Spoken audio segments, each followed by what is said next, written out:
Phùng Thiệu Phong nói Triệu Lệ Dĩnh là bạn đời và đối tác lý tưởng nhất mà tôi có thể tìm thấy trong cuộc đời này.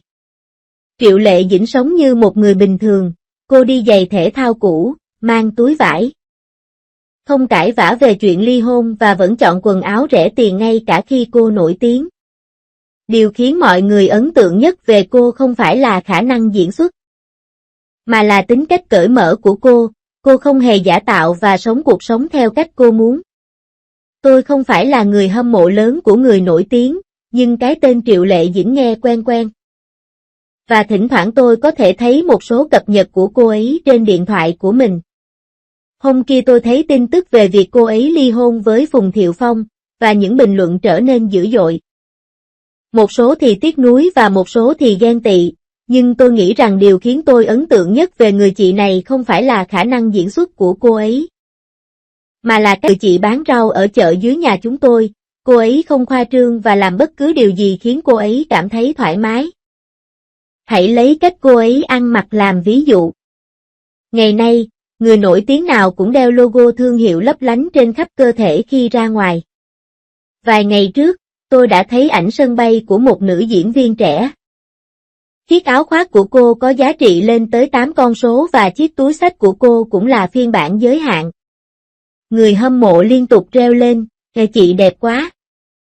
Nhưng còn Triệu Lệ Dĩnh thì sao?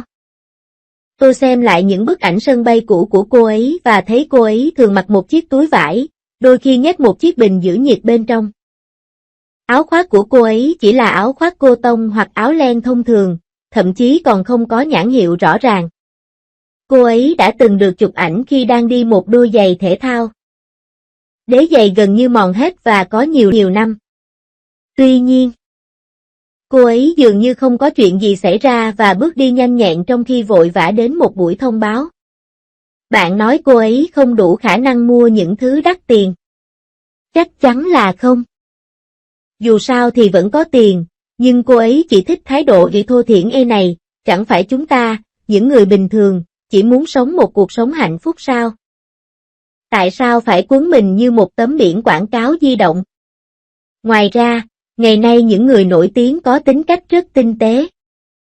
Hôm nay họ đăng ảnh mình đang đọc sách để tỏ ra mình là một chàng trai trẻ nghệ sĩ, và ngày mai họ đăng video tập thể dục để tỏ ra mình là một chuyên gia về kỷ luật bản thân. Nhưng ngược lại, Triệu Lệ Dĩnh hiếm khi làm những điều khoa trương này. Tôi nhớ đã từng xem một cuộc phỏng vấn, người dẫn chương trình đã hỏi cô ấy sự thay đổi lớn nhất sau khi trở nên nổi tiếng là gì, rồi nói, trước đây tôi toàn chọn quần áo rẻ tiền, bây giờ vẫn chọn quần áo rẻ tiền, nhưng size thì lớn hơn. Mọi người có mặt đều cười khi cô ấy nói vậy. Nhưng cô ấy rất thành thật, trở nên nổi tiếng có gì sai chứ?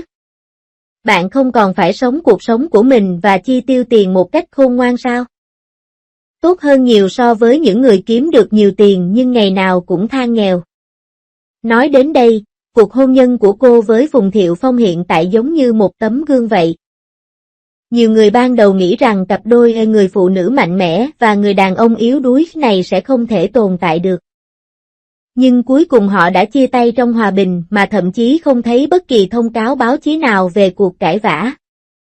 Sau khi ly hôn, cô ấy không hề bận tâm đến việc tranh giành tài nguyên. Cô ấy vẫn đến đoàn làm phim như thường lệ và dành thời gian cho các con như thường lệ. Thời nào, thậm chí khi chụp ảnh chung, họ còn mỉm cười chào nhau. Nếu điều này xảy ra với những ngôi sao khác thì sẽ có quá nhiều chuyện bi kịch, nhưng cô ấy không muốn làm vậy, cuộc sống vẫn tiếp diễn, tại sao phải đắm chìm trong quá khứ? Đôi khi tôi tự hỏi tại sao bây giờ lại có nhiều người thích cô ấy đến vậy? Có lẽ là vì cô ấy sống quá phi truyền thống. Ngành công nghiệp giải trí là nơi của sự nổi tiếng và giàu có. Và mọi người đều muốn leo cao hơn, nhưng cô ấy, mặt khác, lại coi sự thực tế là hào bảo vệ của mình. Bạn thấy đấy, khi cô ấy vào vai một phụ nữ nhà quê, cô ấy có thể bị bùn đất bắn đầy mặt. Và khi cô ấy vào vai một người vợ giàu có, cô ấy không hề giả tạo mà nói năng và hành động giống như những người xung quanh chúng ta.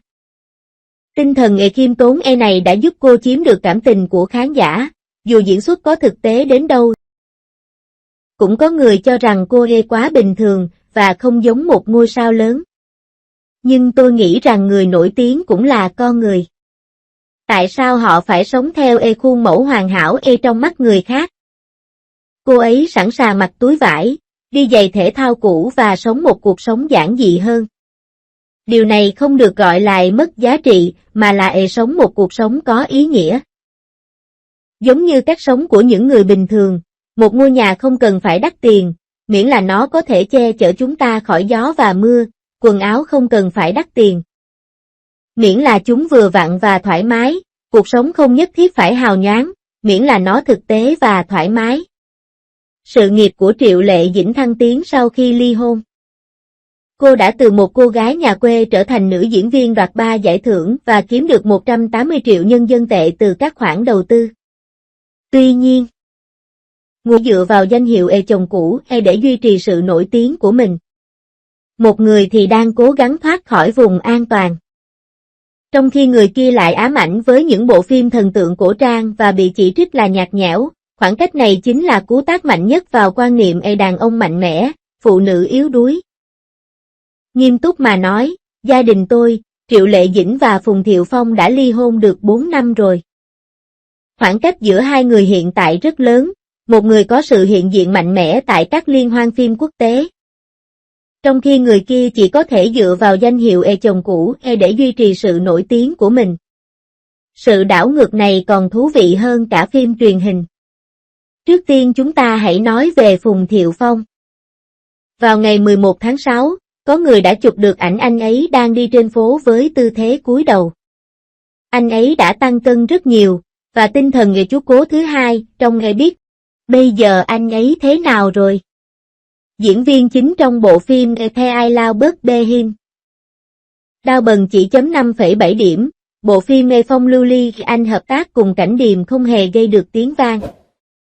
Ghê tởm nhất là ngôi sao bất diệt, cư dân mạng phàn nàn rằng anh ta có khuôn mặt 40 tuổi nhưng lại vào vai một cô gái 20 tuổi đang yêu, còn IQ thì như đứa trẻ 10 tuổi. Anh ấy từng đóng vai chính trong phim, nhưng giờ anh ấy lại vào vai phản diện phụ trong một bộ phim truyền hình trực tuyến. Sự suy giảm tài nguyên này tệ đến mức mọi người phải lắc đầu. Nhiều người trước đây cho rằng Phùng Thiệu Phong là một thiếu gia Bắc Kinh, có gia thế giàu có. Nhưng hãy thành thật mà nói, nếu ông ấy thực sự có nhiều nguồn lực như vậy, tại sao ông ấy lại gắn bó với phim cổ trang mà không chuyển đi nơi khác? Anh bị chỉ trích lại phồng như bánh bao hấp trong West Úc, ông chú nhờn trong Inside and Out Steve Maria. Mặc dù khán giả đã chán ngán nhưng anh vẫn không thay đổi phong cách diễn xuất của mình. Trong 4 năm kể từ khi ly hôn, anh còn có thể khoe khoang điều gì ngoài cái mác chồng cũ của Triệu Lệ Dĩnh. Nhìn Triệu Lệ Dĩnh lần nữa, cô ấy thực sự tuyệt vời. Vài ngày trước, Interworld đã đến liên hoan phim Tribeca ở New York. Cô vào vai một bệnh nhân mắc chứng đa nhân cách khi không trang điểm. Và kỹ năng diễn xuất của cô đã khiến khán giả kinh ngạc, phần bình luận tràn ngập những câu cảm thán như CPU bị cháy khô. Từ việc giành giải thưởng phi thiên cho bộ phim Gây gió giữa mùa hè, đến hợp tác với Trương Nghệ Mưu và Trần Khả Tân, đến việc kiếm được 180 triệu đô la từ các khoản đầu tư, cô hiện lại nữ diễn viên đầu tiên đạt 3 giải thưởng trong số 85 bông hoa. Trung học kỹ thuật đã nỗ lực hết mình trong nghề quay phim để có được thành công như ngày hôm nay. Đây chính là điều mà người ta gọi là thợ rèn giỏi phải có công cụ chắc chắn phải không? Tại sao họ không thể sống cùng nhau? Nguyên nhân gốc rễ là sự khác biệt về giá trị.